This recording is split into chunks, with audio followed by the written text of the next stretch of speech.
Bonjour à toutes et à tous. Aujourd'hui, une petite réflexion qui m'a été inspirée par un voyage que je fais actuellement.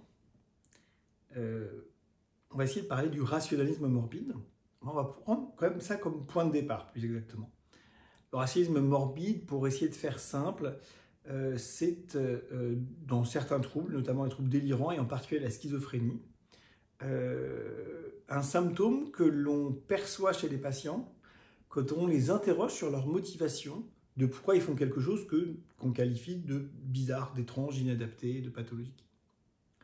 Et là, on va avoir un discours de la part de la personne qui souffre de cette pathologie, un discours qui va être complètement, comme on dit, un peu pété, un peu à côté de la plaque, pour parler vulgairement, qui va être en fait pathologique et qui va en fait n'avoir ni queue ni tête, qui va refléter un certain niveau de désorganisation intellectuelle, ce qu'on appelait avant la dissociation intellectuelle, qui en fait, bon, je vous donne un exemple simple, hein, je sais pas, moi, on leur demande, mais quand même, monsieur, pourquoi vous allez systématiquement aux toilettes en marche arrière?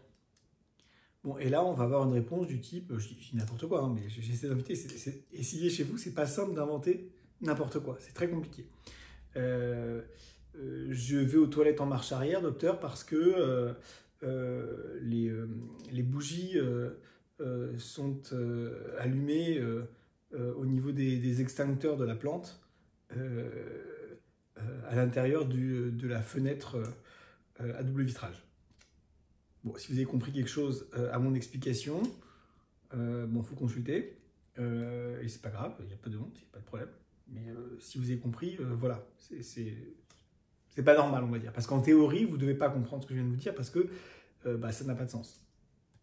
Ça n'a aucun sens, c'est du rationalisme morbide. On essaie de rendre un comportement irrationnel rationnel de manière pathologique en racontant des choses qui sont complètement inadaptées. Donc en fait, on raconte quelque chose d'inadapté sur un comportement inadapté, par exemple, ou une pensée inadaptée.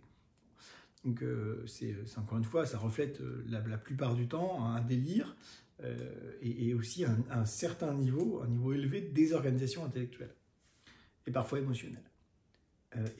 Dans l'exemple qu'on avait comportemental, c'est le comportement lui-même, je ne sais pas, aller aux toilettes en marche arrière, c'est quand même un certain niveau de désorganisation comportementale. Bref, tout ça pour vous illustrer ce que pourrait être le rationalisme morbide. Ok, bon, ça c'est un point. Et c'est pas ça que je voulais vous dire aujourd'hui. Vous savez, on s'interroge souvent sur pourquoi. On se pose souvent cette question pourquoi. Je trouve que c'est pas simple comme c'est une question qui est compliquée. C'est-à-dire que bon, pourquoi j'aime le poulet? Il se trouve que j'aime bien le poulet.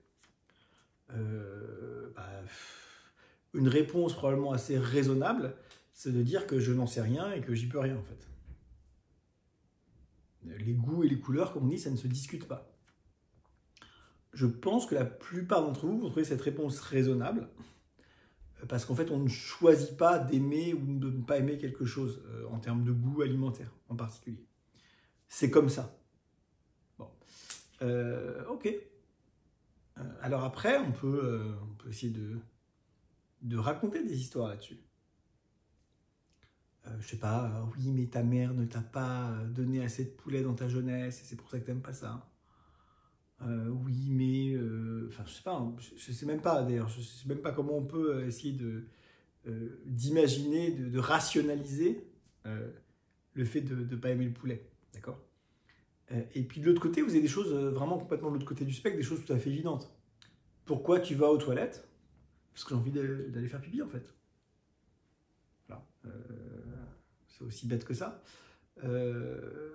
Pourquoi tu marches? Ben, parce que je dois aller là-bas pour faire quelque chose d'important. Voilà. C'est aussi simple que ça. Donc, vous voyez, d'un côté, on a des choses à la question de pourquoi, on a des réponses qui sont tout à fait évidentes et qui ne sont pas du tout de l'ordre du racisme morbide. Et de l'autre côté, on n'a pas de réponse du tout. Pourquoi tu aimes le poulet? Ben, j'ai pas de réponse du tout en fait. J'ai aucune réponse à ça. Je peux pas dire, bah voilà, je vais aux toilettes parce que je vais faire pipi. Je peux pas dire, j'aime le poulet parce que. J'aime le poulet, point. D'accord. Vous voyez les deux extrémités du spectre. Et en fait, moi, je trouve que très souvent dans notre vie, très souvent dans notre vie, on va avoir tendance à répondre au pourquoi qu'on se pose soi à nous-mêmes, c'est-à-dire quand on se demande pourquoi on fait quelque chose, quand les autres nous le demandent, de manière inappropriée. Alors, sans parler de rationalisme morbide, bien sûr, mais dans les situations qui sont entre les deux, on va avoir tendance à se raconter des histoires. Et évidemment, ces histoires-là vont plutôt être des histoires qui nous arrangent, à vrai dire. Pourquoi tu vas faire... pourquoi tu pars en vacances à cet endroit-là? Bon.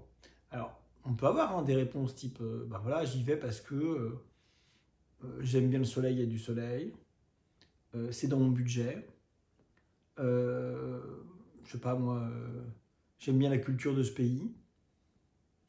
Enfin, je sais pas, vous voyez, on peut trouver plein de choses comme ça. Pour autant, est-ce que tout est vrai? Comprenez bien, je ne dis pas que la personne ment quand elle dit que c'est dans son budget. Il y a des chiffres quand même. Dans mon budget, c'est pas mon budget. Il y a des pays moins chers que d'autres, c'est sûr. Je ne dis pas qu'elle ment quand elle dit qu'elle aime bien la culture de ce pays. J'ai aucun souci là-dessus. Je ne dis pas qu'elle ment. On aime ou on n'aime pas, et c'est comme ça, on a des préférences. Je ne dis pas qu'elle ment quand, je ne sais plus ce que j'ai dit d'autre comme exemple. C'est pas ça que je dis.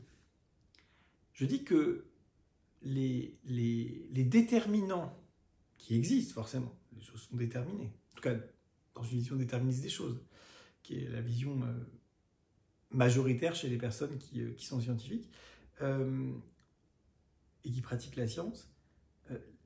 Bien sûr qu'il y a plein de raisons, de déterminants qui amènent à une prise de décision, à un choix. C'est évident. Et encore une fois, parfois, on peut l'expliquer en un mot. Pourquoi tu vas aux toilettes? Parce que j'ai envie de faire pipi. Point. Il n'y a pas 40 paramètres. Et parfois, on ne peut pas l'expliquer.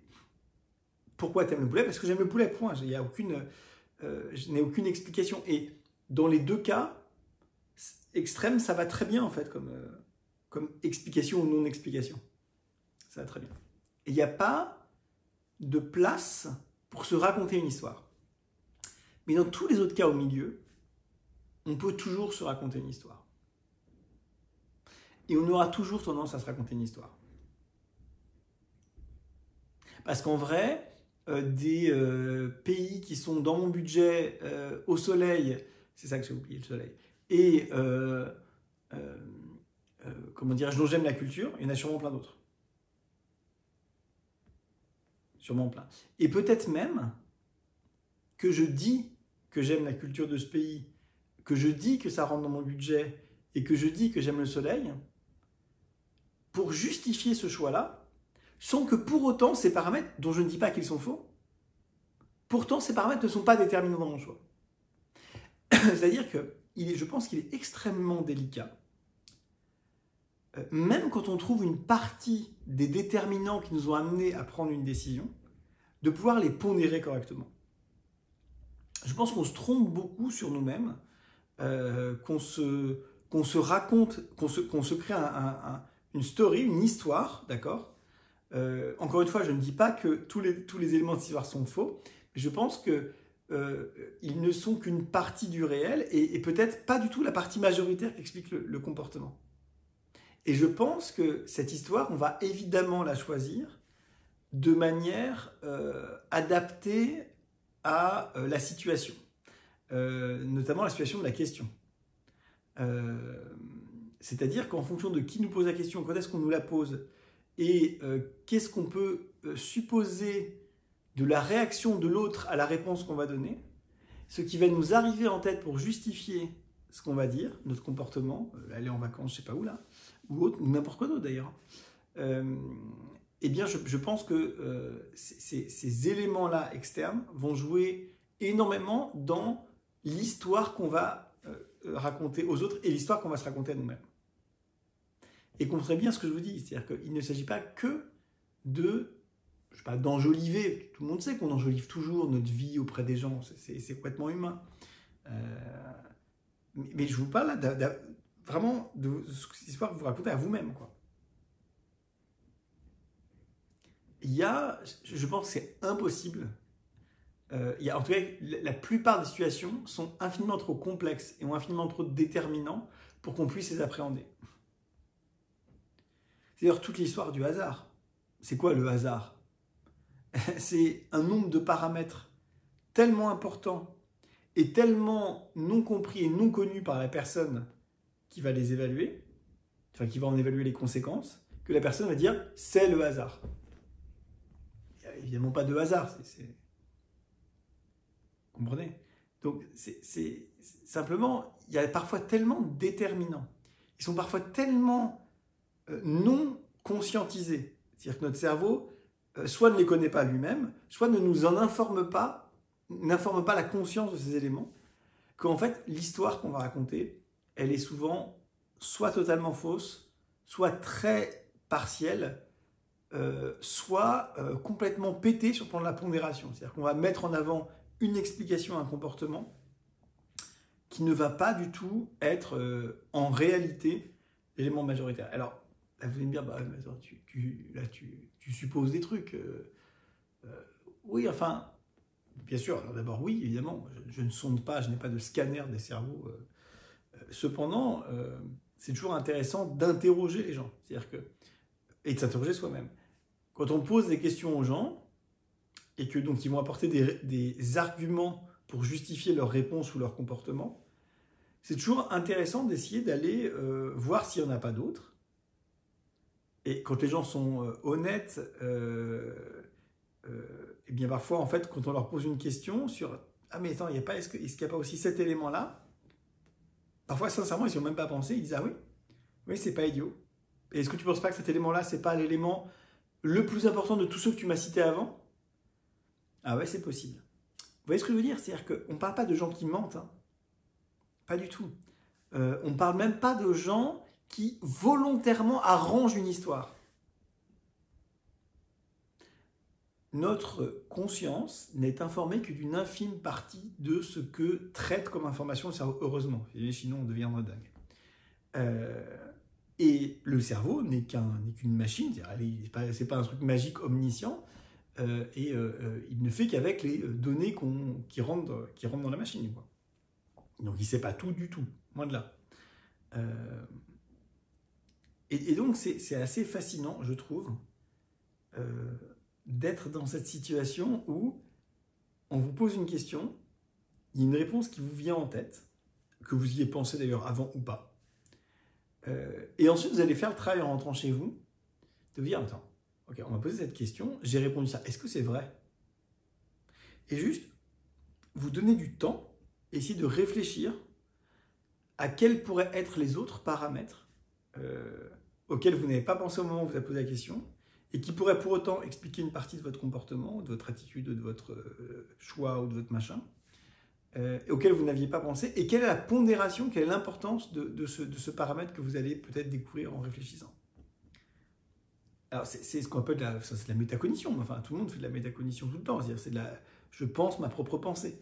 Mais ce travail de métacognition qui est, je pense, fondamental pour devenir un adulte, tout simplement, en tout cas pour progresser dans sa vie, dans son psychisme, ce travail de métacognition, on le fait pas assez en fait. On le fait pas assez parce qu'on n'a pas le temps, on se donne pas le temps, on va trop mal, on a trop de stress, de machin, on a besoin de complètement se détendre. Et c'est d'ailleurs pas forcément quelque chose de très agréable, ce travail de métacognition. Alors, quand on y est habitué, il y a une sorte de gymnastique assez sympathique. Et il y a pour ceux qui ont du plaisir à la découverte, il y a un plaisir malgré tout, je ne dis pas le contraire, mais il faut, avoir le temps, deux, avoir un moral qui le permet, et trois, c'est vrai, avoir ce petit plaisir de comprendre, d'aimer comprendre comment on fonctionne. Et attention, je ne vous dis pas que ça marche, hein, parce que qu'est-ce qui empêche que ce raisonnement que j'ai fait sur la pensée en général, on ne puisse pas l'appliquer à la métacognition? Peut-être que je me racontais des histoires en essayant de comprendre est-ce que j'étais pas en train de me raconter des histoires. Voilà, bonne journée à vous, j'espère que ça vous aura plu et je vous dis à très bientôt. Bye.